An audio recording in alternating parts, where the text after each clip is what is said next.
So it seems like Umar Nurmagomedov might actually be the real deal, as he's just gone the distance with Cory Sandhagen and won by decision, and honestly, I thought he looked really impressive. I made the prediction that Sandhagen was going to win by knockout or TKO, but that just wasn't the case.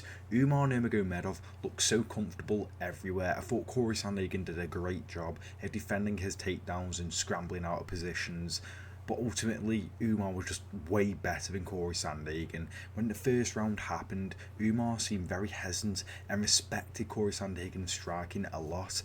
And then as the rounds went on, you could see Umar's confidence grow as the fight went on. His striking, he was more willing to stand and strike with Cory Sandhagen. Like the takedown attempts had slowed down significantly as the fight played out. He's now 18-0, not even in his 30s. Probably is going to be next for the winner of Marab and Sean O'Malley. And I think he has the perfect style to counter Marab's style. You know, he has the grappling, he arguably has better striking, he has the cardio, and he just had a big jump in competition. He was ranked, I believe, number 10 in the bantamweight division, where Sandhagen was number 2 and had all the experience on his side and is still in, decent shape, arguably still in his prime.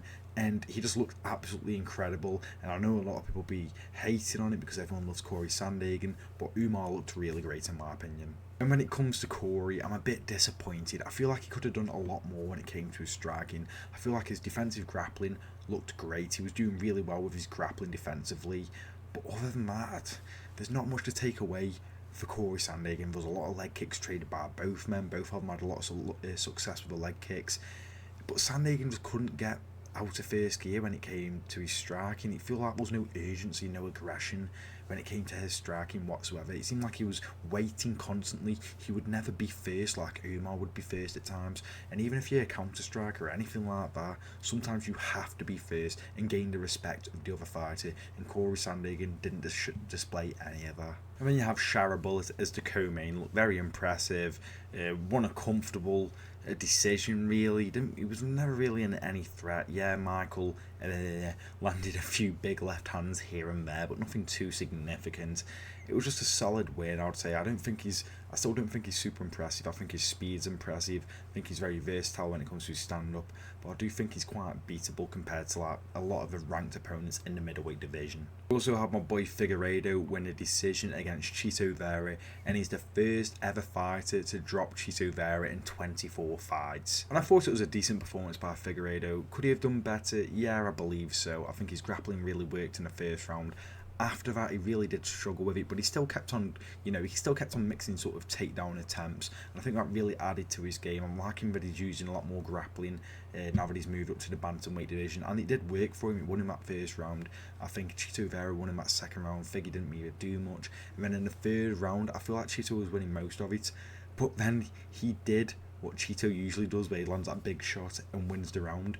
That's what Figueiredo did. Landed a big right hand on Chito, dropped him, then landed a few more shots within 20 seconds of him dropping Chito.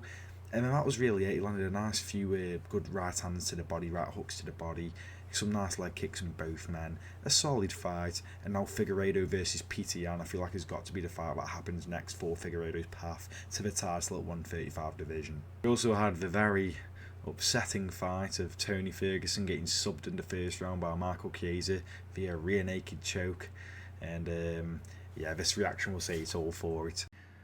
No. I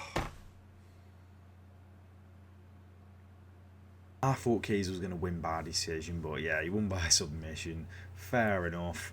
I'm not really bothered about what Chiesa does next, to be honest with you, because he always seems to be very inconsistent. Ferguson, please just retire. I know he took off one glove, said I'm taking the other just in case. So he didn't really retire. He just kind of hinted at it, but he just needs to retire. There's nothing left for him. Just retire, please. He's broke BJ Penn's record of the longest losing streak. I don't want to see anything else done. That's just enough. Enough is enough. Please, Tony, just retire, man. Joel Alvarez, what can I say about this guy? He's so entertaining to watch. I love watching this guy. Another win on his record where he's got a finish. All of his wins have came by finish. This guy is so good.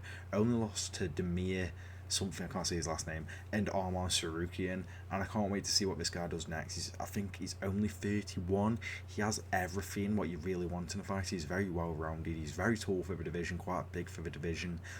I just want him pushed the pace maybe a bit more, but I feel like that'll come as he improves his opposition going forward. But this was a very good display from Joel Alvarez, getting the finish in that third round, and it was a great display, getting the knockout over Alves Brenner. Yeah, that's my thoughts on the Fight Night card we've just received from the UFC, headlined by Sandhagen and Umar Nurmagomedov.